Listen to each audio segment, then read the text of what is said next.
नमस्कार. आता आपण आलो आहोत सज्जा कोटीला.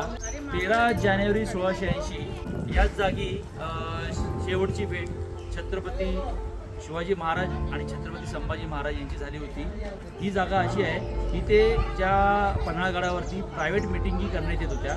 आता याच्या पुढची माहिती वैभव देतील. तर आता आपण ज्या ठिकाणी पोहोचलो आहोत तर या इमारतीचं नाव आहे सदरे महल उर्फ सज्जा कोटी.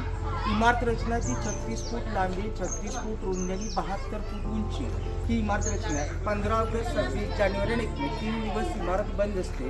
कारण या ठिकाणी तिरंगा फडकवला जातो. हा जो तिरंगा आहे तो महाराष्ट्रातील नंबर 2चा फडकतो.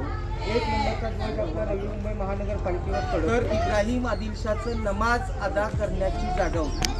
महाराज गड किल्ले जिंकायचे पण कुठली मस्जिद दर्गा याच्यावर आतोडा चालवत नसे.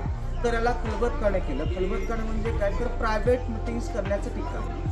तर ज्यावेळी महाराज हे कर्नाटकात निघाले होते त्यावेळी एक फार मोठा निर्णय घेतला की स्वतःच्याच मुलग्याला नजरकैद ठेवायचं. नजरकैद म्हणजे काय तर गड सोडून कुठेही जायचं नाही, तर गडावरचं राज्य करायला पाहिजे. हे एक नाटक होतं. कारण का तर औरंगजेबाला फसवायचं होतं की पिता पुत्रांमध्ये विकृष्टपणा आला आणि स्वराज्यामध्ये गाफीलपणा. छत्रपती शिवाजी महाराज हे 13 जानेवारी 1680ला शेवटची भेट घेऊन महाराज हे कर्नाटकला गेले. कर्नाटकचा दौरा पूर्ण केला.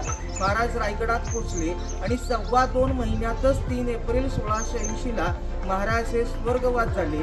त्याचवेळी संभाजीराजे पन्हाळगडामध्ये होते. ही दुःखद बातमी सरसेनापती हंबीरराव मोहिते घेऊन या ठिकाणी येतात आणि याच ठिकाणी त्यांना सांगण्यात येतं की राजे गेले. रायगडावरचं कट कारस्थानी सांगण्यात येतं. मग इथून संभाजी महाराजांना रायगडावरती नेण्यात येतं. विधी होतो. त्यानंतर ते स्वराज्याचे दुसरे छत्रपती बनतात. कोकणामध्ये संगमेश्वरला कसबा या गावी सर देसाईंच्या वाड्यामध्ये दगाफटका झाला आणि संभाजी महाराजांना पकडण्यात आलं. तिथून पुढे बुऱ्हाणपूर, बहादूरगड, नंतर मग पुण्याजवळ भीमा कोरेगाव वडू या ठिकाणी त्यांची क्रूर हत्या म्हणजे हात, एक पाय, डोळे हालहाल करून त्यांना मारण्यात आलं. सगळ्यात वाईट मरण असेल ते छत्रपती संभाजी महाराजांचं आहे.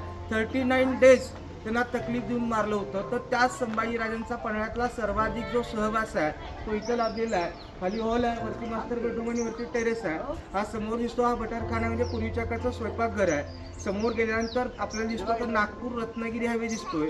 समोर राईट साईडला पन्हाळ्याचा जोड किल्ला आहे ज्याचं नाव आहे पावनगड. एक साईडची तटबंदीला शत्रूला फसवण्यासाठी त्या ठिकाणी तुपाच्या विहिरीत, तूप म्हणजे खायचं तूप नव्हे तर पूर्वीच्या काही पालोपाचोळ्यांपासून आयुर्वेदिक मलम तयार केला जायचा तो त्या ठिकाणी केला जायचा. आणि ज्यांनी महाराजांसाठी प्राणाची आहुती दिली ते म्हणजे वीररत्न शिवराज काशी, त्यांचंही त्या ठिकाणी गाव आहे. या सदरे महलमध्ये शिवराज काशी यांना शिवाजीराजे बनण्याचा बहुमान मिळाला.